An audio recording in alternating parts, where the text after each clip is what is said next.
बिस्मिल्लाहिर्रहमानिर्रहीम। शुरू अल्लाह के नाम से जो बड़ा मेहरबान नहायत रहम करने वाला है। तो अच्छा स्टूडेंट्स, इंशाल्लाह हम गेट टू अंडरस्टैंड डिसऑर्डर और इसमें हम क्या स्टडी करेंगे कि पेप्टिक अल्सर डिजीज़ पढ़ेंगे। ठीक है, तो उसकी जो ऑब्जेक्टिव है वो हमारे पास ये सब ऑब्जेक्टिव है कि उसकी हम सबसे पहले एनाटॉमी फिजियोलॉजी रिव्यू करेंगे गैस्ट्रोइंटेस्टाइनल के, फिर हम डिफाइन करेंगे पेप्टिक अल्सर डिजीज़ क्या है, फिर हम discuss the cause pathophysiology manifestation और इसी तरीके से ये डिजीज़ के बारे में हम जानेंगे। फिर उसकी जो डायग्नोसिस या मेडिकल सर्जिकल मैनेजमेंट है, फिर हम उस पर नर्सिंग प्रोसेस अप्लाई करेंगे और लास्ट में हम क्या करेंगे, उसकी जो टीचिंग प्लान होती है पेशेंट के लिए तो सब्सक्राइब कैसे करेंगे, लाइक कीजिए और हमको सपोर्ट किया जाए। ठीक है, तो ये हमारे लिए बहुत मोटिवेशन की बात होती है। ठीक है, तो स्टमक एनाटमी हमारे पास आपको पता भी होगा। ठीक है, तो हमारे पास पंडस भी है।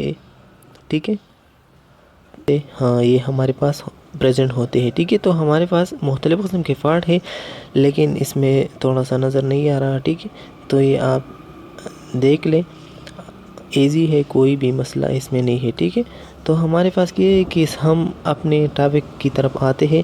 ठीक है, कि पेप्टिक अल्सर क्या है। ठीक है, तो an ulcer as erosions in the lining. ठीक है, तो अल्सर आपको पता भी होगा कि जब एक लाइनिंग में एरोसिव आ जाए या एरोजन आ जाए, मीन उसकी जो लाइनिंग होती है वो ख़राब हो जाती है, मतलब उसकी जो अपना जो ओरिजिनल स्ट्रक्चर है वो डैमेज होते हैं, तो उनको हम एरोजन इन द लाइनिंग की इसकी वजह से मुख्तलिफ़ किस्म की पिक्चर हो सकती है। Of the stomach are the first part of the intestine, small intestine in area is called duodenum. ठीक है, तो ये पेप्टिक अल्सर एक जनरल मतलब ये ब्रॉड वर्ड्स है। ठीक है, तो ये अगर ड्यूडिनम में अल्सर हो तो उसको हम ड्यूडिनल अल्सर कहते हैं। ठीक है, अगर स्टमक में हो तो गैस्ट्रल अल्सर कहते हैं। तो जब वो गैस्ट्रिक अल्सर और ड्यूडिनल अल्सर इस दोनों को कम्बिनेशन में हम पेप्टिक अल्सर कहते हैं। ठीक है, हम फिर हमारे पास क्या है कि ulcer damage the mucus of the alimentary tract. ठीक है, कि जो अल्सर होते हैं वो डैमेज करा दे आपकी म्यूकोसा को।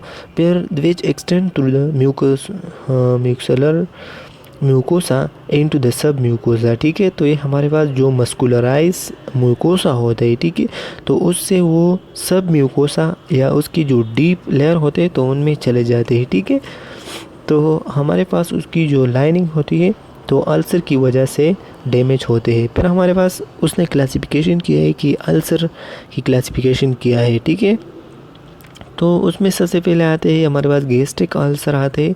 Gastric ulcer tend to occur in the lesser curvature. तो ये आप याद रखें कि लेज़र कर्वेचर में हमारे पास जब स्टमक की नियर द फाइलोरस हमारे पास एक रीजन है। ठीक है, आप देख ले, अभी पिक्चर भी आ रही है। ठीक है, तो गैस्ट्रिक अल्सर हमारे पास वो अल्सर होते हैं जब हमारे पास जो स्टमक की जो लेसर कर्वेचर होते हैं, फॉर एग्जांपल ये हमारे पास स्टमक है तो इसी जगह से ये हमारे पास लेज़र कर्वेचर है। ठीक है, तो इस जगह पे जब हमारे पास कोई भी अल्सर काज होते तो उनको हम गैस्ट्रिक अल्सर कहते हैं। फिर हमारे पास ड्यूडिनल अल्सर है, तो peptic ulcer are more likely to occur in the duodenum than in the stomach. ठीक है, तो ये आप याद रखें कि ज़्यादातर जो अल्सर काज होते हैं ना पेप्टिक अल्सर, तो वो ड्यूडिनम में बहुत ज़्यादा होते हैं। ठीक है, फिर हमारे पास क्या है कि एसोफेजियल अल्सर होते, तो oesophageal ulcer occur as a result of the backward flow of Cl from the stomach into the esophagus। ठीक है, जब हमारे स्टमक में एसिड प्रोडक्शन हो जाती है और वो एसिड आपको बार बार उसकी माउथ में आते हैं थ्रू द एसोफेगस, तो वो एसोफेगस की जो लाइनिंग है वो डैमेज कराते हैं, तो इसी वजह से उसकी जो एसोफेजियल अल्सर होते हैं वो अकर होते हैं। फिर हमारे पास क्या है कि पेप्टिक अल्सर क्या है। ठीक है, तो पेप्टिक अल्सर इज एन एक्सुकेशन और hollowed out area they are found in the mucosal wall of the stomach, duodenum and pylorus of the esophagus। ठीक है, तो हमारे पास क्या हो जाती है कि पेप्टिक अल्सर की जगह एक ऐसा एग्जीक्यूशन हो जाती है। उसका मकसद ये है कि फॉर एग्ज़ाम्पल नॉर्मल जो स्टमक है वो ऐसा है, ठीक है, फॉर एग्ज़ाम्पल, ठीक है, एक ऐसा है। तो जब वो उसमें म्यूकोसा मतलब उसकी जो लाइनिंग होते जब वो ख़राब होते तो उसमें ऐसा खराब सा आ जाते हैं, ठीक है। जो नॉर्मल लाइनिंग है वो डैमेज हो जाती है, ठीक है, तो ये एक होल सा बन जाते हैं, ठीक है। तो इसी वजह से उसको एक टर्मिनोलॉजी यूज़ हुआ है कि hollow out area palm mucosal wall, ठीक है। फिर हमारे पास क्या है कि ulcer that form in the stomach are called gastric ulcer, in the duodenum they are called duodenal ulcer, both type refer to is a peptic ulcer. तो ये आप एमसीक्यूज़ के लिए याद रखें कि हमारे पास जब खालिस स्टमक में हो तो उनको हम गैस्ट्रिक अल्सर कहते हैं, और इसी तरीके से ड्यूडिनम में हो तो ड्यूडिनल अल्सर कहते हैं। लेकिन जब वो कंबाइन दोनों जगह भी अल्सर हो जाती है तो उनको हम क्या पेप्टिक अल्सर कहते हैं। समझ गया कि एक इस जगह पे हो अल्सर, ठीक है, ड्यूडिनम में, और एक जो है वो हमारे पास जो पंडस है इसी जगह पे हो, ठीक है। तो दोनों जगह में जब अल्सर हो जाती है ना तो उनको हम क्या कहते हैं, तो उनको हम पेप्टिक अल्सर कह सकते हैं, ठीक है। और ये आपने देख लिया ना कि उसमें जो हॉलोड एरिया होते हैं ना तो वो अंदर से एक ऐसा क्या है कि हॉलो सा एरिया बन जाते हैं, ठीक है। मतलब जो नॉर्मल म्यूकस मेम्ब्रेन होते हैं तो वो ख़राब होते हैं। इसको देखो, ठीक है, हमने इस चीज़ की बात की कि ये नॉर्मल ऐसा होता है, ठीक है। उसकी जो म्यूकस होते हैं म्यूकस मेम्ब्रेन, ठीक है, और जो म्यूकोसा मस्कुलराइज एडेमा जो है, तो ये 3 लेयर हमारे स्टमक की जो लाइनिंग है वो जो मेम्ब्रेन और ये प्रोटेक्शन कराते हैं, ठीक है। लेकिन उसमें एक हॉलो एरिया बन जाते हैं। समझ गया कि इसकी वजह से ये ख़राब होते हैं, ठीक है। तो ये मुख्तलिफ़ किस्म की काजेज़ हो सकती है, फॉर एग्ज़ाम्पल एच पाइलोरिया भी हो सकती है, या आपकी गैस्ट्रिक स्टमक एसिड जो है वो भी जब ज़्यादा प्रोडक्शन हो जाती है आपकी स्टमक लाइनिंग को ख़राब किया जाता है, ठीक है। फिर हमारे पास क्या है कि पेप्सिन और इसी तरीके से non steroidal anti inflammatory drugs जो है वो जब ज़्यादा आप यूज़ करा रहे हो तो उनकी वजह से आपकी स्टमक की लाइनिंग जो है वो ख़राब होने का चांसेस बहुत ज़्यादा है, ठीक है। तो ये आप समझ गए ना, इसमें जो हॉल ये वर्ड जो यूज़ हुआ है, ठीक है, पेप्टिक अल्सर में, ठीक है, ये जो वर्ड्स है आप देख रहे हैं, ठीक है। फिर हमारे पास उसकी जो पैथोफिजियोलॉजी है, ठीक है। तो pathophysiology the gastro duodenal mucosa integrity is determined by the protective defensive and damaging aggressive factor, ठीक है। तो इसमें मुख्तलिफ़ क़स्म के डैमेजिंग और डिफेंसिव फैक्टर होती है।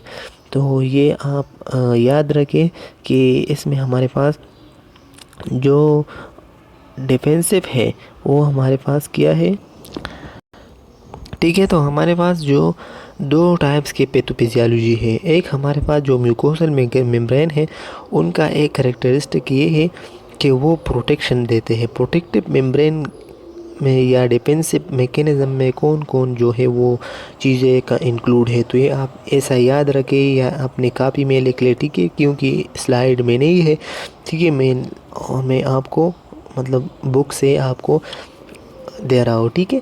तो सबसे पहले जो डिफेंसिव होते हैं वो हमारे पास म्यूकस लेयर होते हैं कि आपकी स्टमक की लाइनिंग को डिफेंस कराते हैं। दूसरा जो है हमारे पास प्रोस्टाग्लैंडिन है, वो भी आपको मतलब इन्फ्लेमेशन और ये चीज़ों से आपकी स्टमक को बचाते हैं, ठीक है।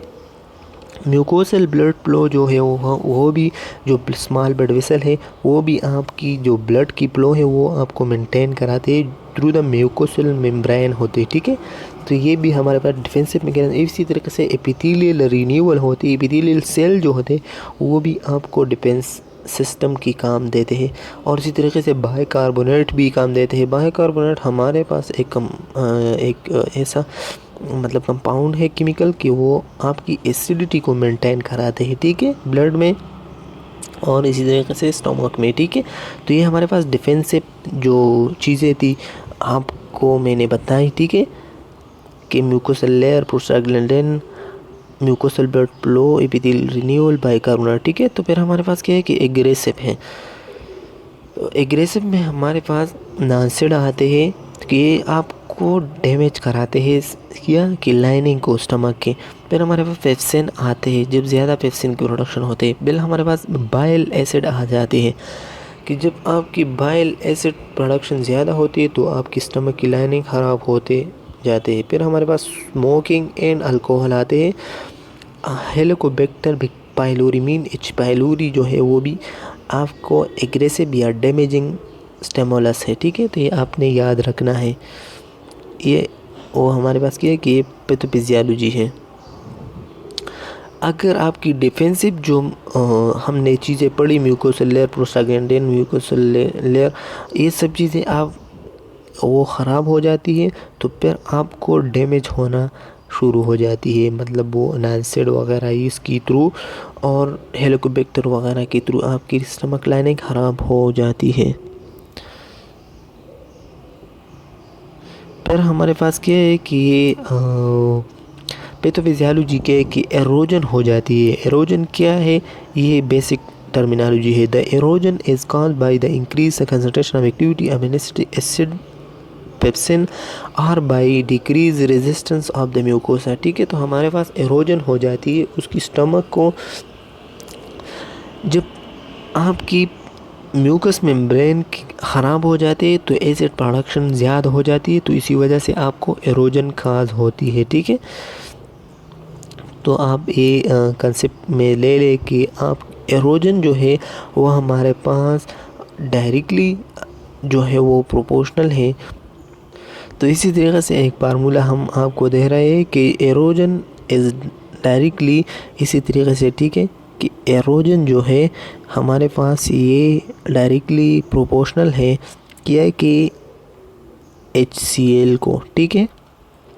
और इसी तरीके से म्यूकोसा को इन्वर्सली है, इसीलिए कि जब आपकी एरोजन ज़्यादा हो जाती है, ठीक है, जब आपका एरोजन ज़्यादा होती है तो आपकी म्यूकस मेम्ब्रेन जो है वो ख़राब होती है, इसीलिए वो ज़्यादा एरोजन होती है। तो जब वो एरोजन ज़्यादा होते हैं तो सील भी ज़्यादा आएगा, ठीक है।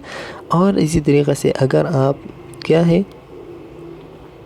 कि अगर आप देख लें कि म्यूकस ज़्यादा प्रोड्यूस होते तो एरोजन कम हो जाते हैं और इस तरीके से जो HCl है वो भी कम प्रोड्यूस होते हैं, तो आपकी स्टमक की लाइनिंग को प्रोटेक्ट कराते हैं। तो ये मैं आपको एक जनरल सा कंसेप्ट दिया।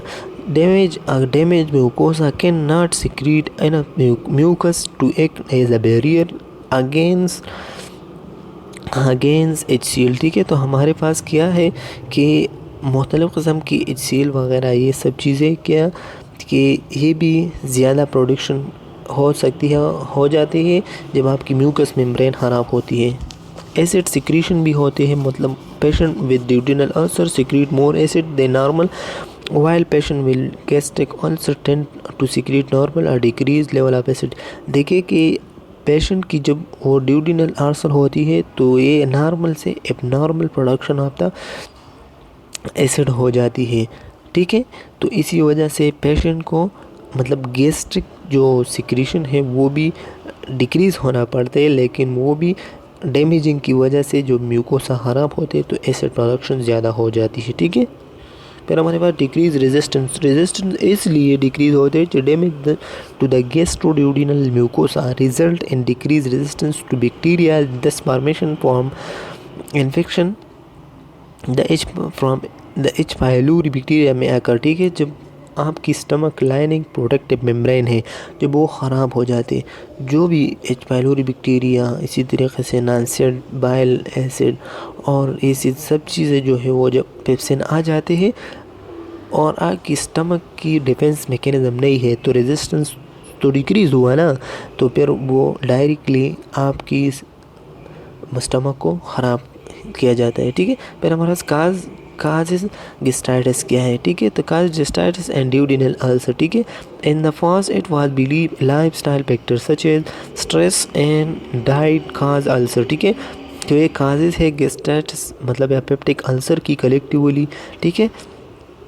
कि स्ट्रेस की वजह से हो सकती है। हमने पहले भी बताया कि सिंपैथेटिक कंडीशन आ जाती है और सिंपैथेटिक कंडीशन में पीरियडिकल फॉर्मेशन हो जाती है और वो आ जाती है आपकी स्टमक की मतलब लाइनिंग को डैमेज करा दे।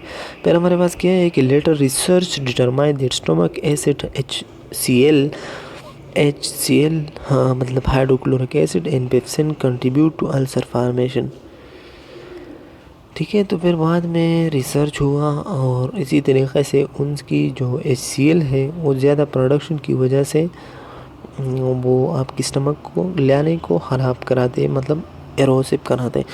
Today's research shows that most ulcers are 80% of the gastric ulcer and 90% of the duodenal ulcer. ठीक है, खाल द हेलिकोबैक्टर। तो ये भी आप एमसीक्यूज़ के लिए याद रखिए कि अभी जो रिसर्च हुआ है तो 90% जो है वो ड्यूडेनल अल्सर की वजह से और 80% जो है गैस्ट्रिक अल्सर की वजह से काज होते हैं पेप्टिक अल्सर। ठीक है, तो वो किस वजह से, उसका मेन रीज़न H. पाइलोरी है, मीन हेलिकोबैक्टर है। फिर हमारे पास क्या है कि it is believe that all three of these factor lifestyle acid and pepsin H. Pylori play a role of the ulcer development. ठीक है, H. Pylori is considered the primary cause. तो ये भी हम सिक्योर के याद रखें कि primary cause of the peptic ulcer क्या है तो H. पाइलोरी है। ठीक है, गैस्ट्रिक अल्सर और जो मतलब HCl है वो ये तीनों भी काज करते हैं, लेकिन उसमें जो मेन है वो हमारे पास H. पाइलोरी है। ठीक है, बैक्टीरिया। ये भी एक पिक्चर है, आप देख ले। ठीक है, फिर हमारे पास factor and development peptic ulcer. ठीक है, तो मुख्तलिफ़ किस्म के फैक्टर जो है वो आपकी पेप्टिक अल्सर को डेवलप करते हैं। ठीक है, तो इसमें आ जाते हैं सबसे पहले जो है वो हमारे पास हेलिकोबैक्टर आ जाती है। तो research shows that most ulcer develop as the result of infection with bacteria called H. pylori. The bacterium produce substances and weakens। ठीक है, कि ये बैक्टीरिया जो है H. pylori ये प्रोड्यूस करते हैं कुछ सब्सटेंसेस प्रोड्यूस करते हैं ताकि उसकी जो स्टमक की जो प्रोटेक्टिव मेम्ब्रेन होती है म्यूकस वो क्या कि मोर ससेटेबल कराते हैं मतलब डैमेज कराते हैं। ठीक है, तो जब वो कमज़ोर हो जाती है स्टमक की लाइनिंग को तो फिर वो पेप्सिन और इसी तरीके से HCl आ जाते हैं, गैस्ट्रिक एसिड आ जाते हैं और आपकी जो लाइनिंग है वो ख़राब किया जाता है। ठीक है, फिर जो दूसरे नंबर पे हमारे पास स्मोकिंग है। तो study show smoking increase the chances of getting an ulcer, slow the healing process of existing ulcer. ठीक है, एंड कंट्रीब्यूट अल्सर रिसर्च। देखिए तो क्या हमारे पास स्मोकिंग का मेकेनिज़्म अल्सर में ये है कि जब एक पर्सन ज़्यादा स्मोकिंग करा रहे हो तो उनको smoking increase chances getting ulcer, क्योंकि उसकी आपकी जो स्टमक में कोई भी मामूली सा भी जख्म हो, इसी तरह इंजर हो तो वो हील नहीं होते। किस वजह से? स्मोकिंग की वजह से। उसका मेन रीज़न ये है कि स्मोकिंग में हमारे पास कार्सिनोजेनिक सब्सटेंसेस होती है। ठीक है, तो वो आपकी ज़ख्म को हील करने से क्या है कि बचाते हैं। तो जब वो हील नहीं होते तो फिर वो अल्सर में कन्वर्ट होते हैं और अल्सर से कैंसर में कन्वर्ट हो जाती है। ठीक है, फिर हमारे पास क्या है कि कैफ़ीन हमारे पास उसका इफ़ेक्ट क्या है तो देखें कि caffeine seems to stimulate acid secretion in the stomach which can aggregate the pain of the existing ulcer. however the stimulation of stomach acid cannot be attributed slowly in caffeine। ठीक है, तो हमारे पास ये आप याद रखें कि कैफ़ीन का मेन रीज़न्स यही है गैस्ट्रिक अल्सर में ताकि वो स्टमक की जो एसिड है वो स्टिमुलेट करते हैं। ठीक है, फिर हमारे पास एसिड एंड पेप्सिन। तो acid and pepsin is believe that the stomach inability to defend itself against the powerful digestive fluid HCl hydrochloric acid and pepsin contribute to ulceration formation. ठीक है, तो हम ये जो आपकी स्टमक की जो म्यूकस मेम्ब्रेन है जब वो ख़राब हो जाती है तो ये जो ख़ुद उसमें पावरफुल एसिड प्रोडक्शन होते तो उससे वो अपने आप को नहीं बचाते। वो तो अगर स्टमक बचाते हैं तो म्यूकस मेम्ब्रेन की वजह से और अल्लाह के फज़ल करम के वजह से। लेकिन जब वो म्यूकस मेम्ब्रेन ख़राब हो जाती है तो फिर आपकी स्टमक लाजिम क्या हो जाती है, डैमेज किया जाता है। फिर हमारे पास नैनसिड है, तो नैनसिड भी हमारे पास these drugs such as aspirin, ibuprofen and naproxen sodium make the stomach vulnerable, मतलब वो कमज़ोर करते हैं स्टमक को, ठीक है। जब आप एस्पिरिन, आइब्रोपेन, नेप्रोपेन सोडियम ज़्यादा यूज़ करते हैं तो वो वर्नरेबल कराते, मीन कमज़ोर कराते to the harmful effect of the acids pepsin. They are present in many non prescription medication use to treat fever, headaches and minor acute and pain. ठीक है, तो हमारे पास जब एक पर्सन ऐसा हो कि वो नॉन प्रेस्क्राइबल प्रोडक्शन मतलब मेडिकेशन यूज़ करते हैं, मतलब उसमें डॉक्टर की प्रेस्क्रिप्शन लाजमी होती है, लेकिन वो ख़ुद ब खुद वो फार्मेसी से मेडिसिन लेते हैं और खाते हैं, तो वो भी नॉनसेड में आ जाती है। ठीक है, ठीक है, तो हमारे पास क्या है कि फिर हम symptom of gastric and duodenal ulcer पढ़ेंगे। ठीक है, पेप्टिक अल्सर की जो साइन सिम्टम है वो हम पढ़ेंगे। The following are the most common symptom for ulcer, however each individual may experience some symptom differently. ठीक है, तो हमारे पास मुख्तलिफ़ किस्म के सिम्टम हो सकते हैं, लेकिन हम आपको बताते हैं कि ब्लीचिंग होता है। ब्लीचिंग का मतलब है कि आपको ये बताते हैं कि हमको बहुत ज़्यादा डकारना आता है। ठीक है, फिर हमारे पास क्या है कि नौजिया, दिल ख़राब होते हैं, ओमटिंग जो है वो हमारे पास क्या है कि वो उमट भी आ जाती है। फिर पुअर एपेटाइट्स भी हो सकती है, क्योंकि आपकी जब स्टमक लाइनिंग ठीक ना हो तो आपको मतलब आपकी वेट भी लॉस हो सकती है कि आप इनएडिक्वेट वेट जो है वो गेन करते हैं, मतलब वेट लॉस कराते हैं। आपकी जो खाना पीना होते ना तो वो अच्छी तरीके से आप खाते नहीं हो। ठीक है, तो आपकी वेट भी क्या हो जाती है, लॉस होती है।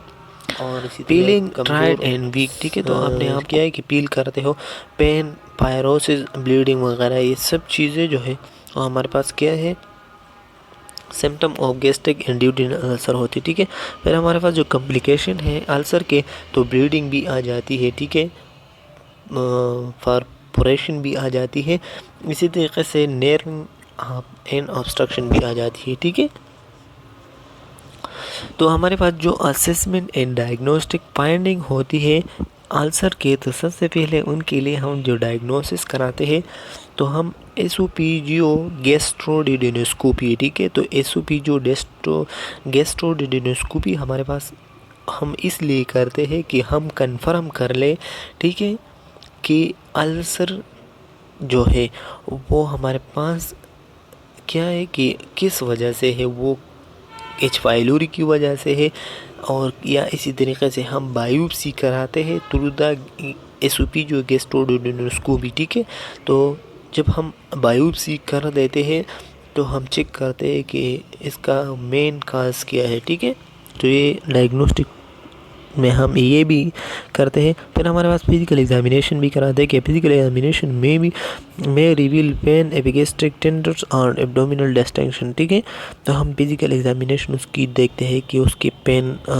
को पील कराते हैं कि स्टमक के या इसी तरह चेस्ट के किस एरिया में वो उसका पेन प्रोड्यूस होते हैं। फिर हम बेरियम स्टडी कराते हैं, मतलब barium study of the gastrointestinal GIT tract में शॉल इन अल्सर। तो बेरियम हमारे पास एक क्या है कि केमिकल कंपाउंड है, जब वो हम डालते हैं, ठीक है, और फिर इसके बाद जब हम एक्सरे लेते हैं तो वो साफ जो है वो नज़र आते हैं, वो जिस जगह पे इरिटेशन या काज एरोजन वगैरह डैमेज होते हैं। ठीक है, फिर हम एंडोस्कोपी कराते हैं। Endoscopy is the prefer diagnostic procedure because it's allow direct visualization of inflammatory change, ulcer and lesion। तो एंडोस्कोपी हमारे पास एक अच्छी तरीके से प्रोसेस होती है जब हम डायरेक्टली देखते हैं उसके कैमरे के ज़रिए, ठीक है, कि किस जगह पे मसला है। ठीक है, ठीक है, तो फिर हमारे पास ब्लड टेस्ट कराते हैं कि prepare to detect presence of H pylori. तो ब्लड टेस्ट हम करते हैं कि एच पाइलोरी प्रेजेंट है या नहीं प्रेजेंट। ठीक है, फिर हमारे पास उसके लिए ट्रीटमेंट ये है कि लाइफस्टाइल को चेंज कर लें, ठीक है। In the first position advise people with ulcer to avoid spicy food and acid. तो स्पाइसी फूड ये सब चीज़ें जो है वो आपकी म्यूकस मेम्ब्रेन को खराब इरोजन कराते हैं, तो इसलिए ये सब चीज़ें जो है वो अवॉइड करना है, ठीक है। फिर स्मोकिंग है, स्मोकिंग तो हमने पढ़ा कि ये हीलिंग प्रोसेस को डिले कराते हैं, ठीक है। तो इसी वजह से स्मोकिंग को भी स्टॉप करना है। फिर हमारे पास मेडिकेशन है मुख्तलिफ़ किस्म की जो डी फिजिशियन आपको प्रेस्क्राइब कराते हैं कि डी ने या पेप्टिक अल्सर के लिए तो H2 ब्लॉकर होते हैं। तो H2 ब्लॉकर का मेन ये बार बार आ जाते हैं, तो ये आपने याद रखना है कि H2 ब्लॉकर का मेन काम यही है कि आपको reduce amount of acid to ब्रूडिन, ठीक है। तो हमारे पास क्या है कि स्टमक से जो एसिड प्रोड्यूस होते हैं तो उसमें क्या है कि उसको कमी लाने के लिए हम H2 ब्लॉकर देते हैं, ठीक है। H2 रिसेप्टर ब्लॉकर, उसका एग्जांपल सिमेटोडिन, रेंटोडिन, पेमेटोडिन, ठीक है। तो ये सब एग्जांपल भी आपने याद रखना है कि H2 ब्लॉकर के एग्जांपल किया है और उसका मेन वर्क किया है कि एसिड को डिले मतलब रिड्यूस करना स्टमक में।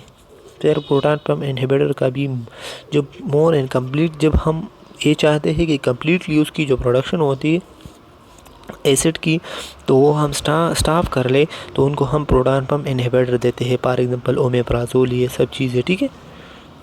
Mucosal protective agent to shield the stomach. तो प्रोटेक्टिव एजेंट जो है वो जब क्या है कि mucosal lining form the damage of acid but do not inhibit the release of acid. तो जब आपकी म्यूकस मेम्ब्रेन ख़राब होती है और आप चाहते हैं कि ये हम ऐसा चीज़ देते हैं कि एसिड प्रोडक्शन ना हो क्योंकि म्यूकस ख़राब है, तो इसी वजह से हम बिस्मिथ देते हैं या ये चीज़ भी सल्फोप्रेट, ये सब जो चीज़ें हैं ये हम दे सकते हैं, ठीक है। फिर हम when treating H. pylori, these medication are often used in combination with antibiotic, ठीक है। तो मुख्तलिफ़ किस्म की चीज़ें हम H. pylori को ट्रीट करने के लिए कम्बिनेशन में देते हैं, ठीक है। तो एंटीबायोटिक हम इसलिए देते हैं कि discovery of the link between the ulcer and H. pylori result in the probable new treatment option antibiotic for patient with the H. pylori, ठीक है। तो उसने स्टडी की, मतलब उसने अप्लाई की अल्सर और H. pylori के लिए, तो जब एंटीबायोटिक यूज़ किया तो उससे एक न्यू जो है वो ट्रीटमेंट ऑप्शन उसको मिल गया, ठीक है। तो फिर हमारे पास मेडिकेशन है, तो मेडिकेशन H. pylori थेरापी, ठीक है। तो ये आपने याद रखें कि ट्रिपल थेरापी का मतलब क्या है। तो ट्रिपल थेरापी का मतलब ये है कि proton pump inhibitor mean completely जो आप एसिड प्रोडक्शन को स्टॉप करने देते हैं तो उनको हम प्रोटॉन पंप इनहिबिटर देते हैं। फिर हमारे पास क्लेथ्रोमाइसिन या एमोक्सिसिलिन, ये सब चीज़ें जो है इन्फेक्शन के लिए और उसको स्टॉप करने के लिए हम ट्रिपल थेरापी कराते हैं। तो H. pylori थेरापी में ट्रिपल थेरापी आते हैं और ये ट्रिपल थेरापी हमारे पास ये तीनों है, ठीक है। फिर हमारे पास हम इसके लिए सर्जरी भी परफॉर्म कराते हैं। तो at present surgery is perform to treat all types of surgery. तो मुख्तलिफ़ किस्म के 3 टाइप्स ऑफ सर्जरी हम कराते हैं। किस चीज़ के लिए? पेप्टिक अल्सर के लिए। सबसे पहले वेगोटोमी, फाइलोप्लास्टोमी, फाइलोप्लास्टी, एंट्रेक्टोमी, ठीक है। तो हम वेगोस्टोमी में ये काम कराते हैं कि उसकी जो वेगस नर्व है ना, तो वो वेगस नर्व जो है वो हम, और वेगस नर्व तो बहुत ज़्यादा ब्रांचेस हैं, तो इसीलिए हम जो स्टमक में एसिड प्रोडक्शन या एसिड के लिए मतलब डाइजेशन के लिए जब एसिड प्रोडक्शन होते हैं नॉर्मल कंडीशन में, मतलब पैरासिम्पैथेटिक कंडीशन में क्या होता है कि डाइजेशन स्टार्ट होती है, तो उस डाइजेशन को स्टार्ट करने के लिए जो नर्व इन्वॉल्व होती है वो वेगस नर्व है। तो वो वेगस हमें तो चाहिए कि ये एसिड प्रोडक्शन ना हो, तो इसलिए हम उनकी जो वेगस नर्व होते हैं ना, तो वेगस नर्व की मुख्तलिफ़ किस्म की जो ब्रांचेस है वो हम काट लेते हैं थ्रू द वेगोटोमी, ठीक है। तो हम वेगोटोमी में थ्रू द सर्जरी हम उनके लिए जो नर्व होते हैं वो डैमेज कराते हैं, ठीक है। फाइलोप्लास्टी जो है वो हमारे पास वो है जब देखिए ये हमारे पास ये है कि vagotomy is surgical operation in which one or more branches of the vagus nerve and cut typically reduce the rate of gastric and treating peptic ulcer. ठीक है, तो ये जो वेगस नर्व है वो हम काट करा देते हैं। फिर हमारे फ्लैटेक्टोमी यही है कि the surgery widen to the opening in the liver lower part of the stomach pylorus so that stomach content that emptying into the small intestine duodenum. The pylorus is the thick muscular area when are taken food cannot pass। ठीक है, तो हमारे पास ये जो फाइलोरस area होते हैं, ठीक है, तो ये फाइलोरस एरिया थिक होते हैं। ठीक है, तो उस इसका मेन मकसद प्लास्टिक का यही है कि हम स्टमक को कि जब हम चाहते हैं कि हमारा स्टमक जो है वो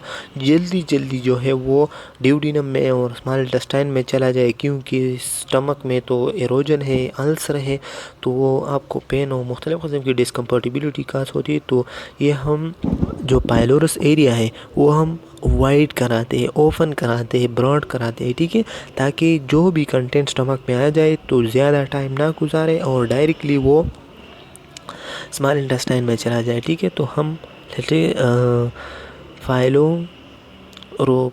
प्लास्टी जो है वो हम कराते हैं। फिर हमारे पास एंट्रेक्टोमी है, तो एंट्रेक्टोमी हमारे पास एक रीजन होती है स्टमक में, ठीक है, surgically removal of wall of an antrum specially the antrum of the stomach. ठीक है, तो ये हमारे पास एंट्रम रीजन होती है, इसमें एक स्पेसिफिक रीजन है लेकिन उसने ये रिमूव किया हुआ है।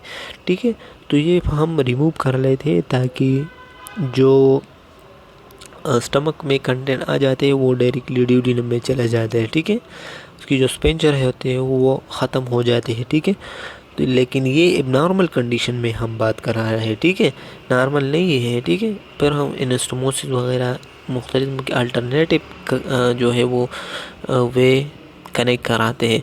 फिर हम उसके लिए जो मैनेजमेंट करते हैं, ठीक है, तो सबसे पहले हमको स्ट्रेस रिडक्शन कराते हैं, क्योंकि reducing environmental stress required physical psychological modification on the patient as part as well as the aids and cooperation of family member and significant अगर। ठीक है, तो हमारे पास हम जब एनवायरमेंटल स्ट्रेस एक पर्सन से कम कराते हैं तो उसकी वजह से भी मतलब मुख्तलिफ किस्म की जो फिज़िकल और फिजियोलॉजिकली फंक्शन होते हैं वो सही होते हैं। ठीक है, हाँ, हमको चाहिए कि उनकी फैमिली मेम्बर को क्या कि उसकी फ़ायदे को बयान किया जाए ताकि उसकी स्ट्रेस जो है वो कम हो जाए।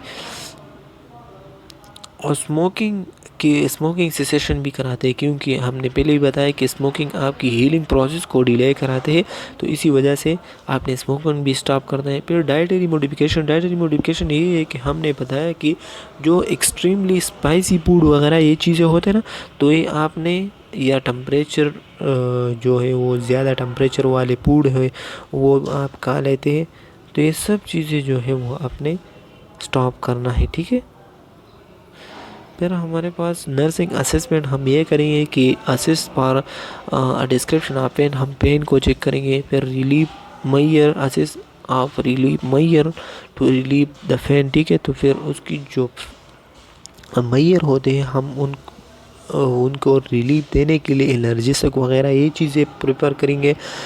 लेकिन हम देखते हैं इसमें कि कौन सा एनर्जिसक उसके लिए अच्छा हो, उनके हेल्थ के लिए।